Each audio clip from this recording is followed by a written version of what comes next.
Tim Brimo Kemuning Unit Reskrim Polsek Kemuning ngeringkus Dede, 17 tahun, otak pelaku jambret HP punya pelajar di Provinsi Bengkulu.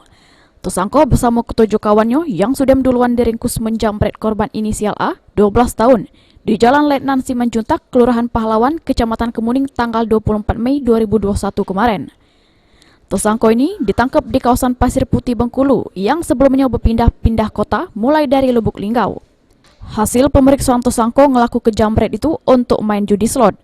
Hal itu disampaikan oleh Kapolsek Kemuning AKP Heri yang didampingi Kanit Reskrim Ibtu Herianto. Benar, kita telah mengamankan pelaku yang terakhir ya.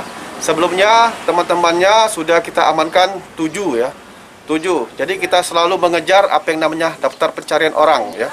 Dimanapun akan kita kirim daftar pencarian orang. Kebetulan si pelaku yang terakhir ini, Dede ini kita amankan di Provinsi Bengkulu. Pada saat itu dia bersama-sama temannya mengambil handphone tersebut, merampas handphone tersebut, kemudian dia yang menjual barang bukti.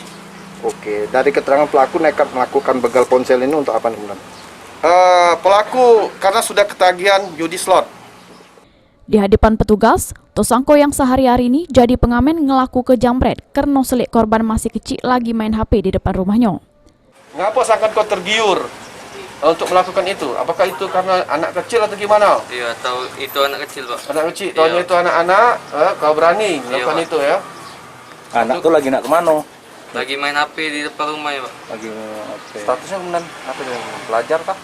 Tidak ada pelajar lagi nih. Ngamen. Nah, pengamen dia nih, kalau ngamen-ngamen di jalan itu. Tersangka yang masih di bawah umur ini kena pasal 365 KUHP dengan ancaman hukuman 9 tahun penjara.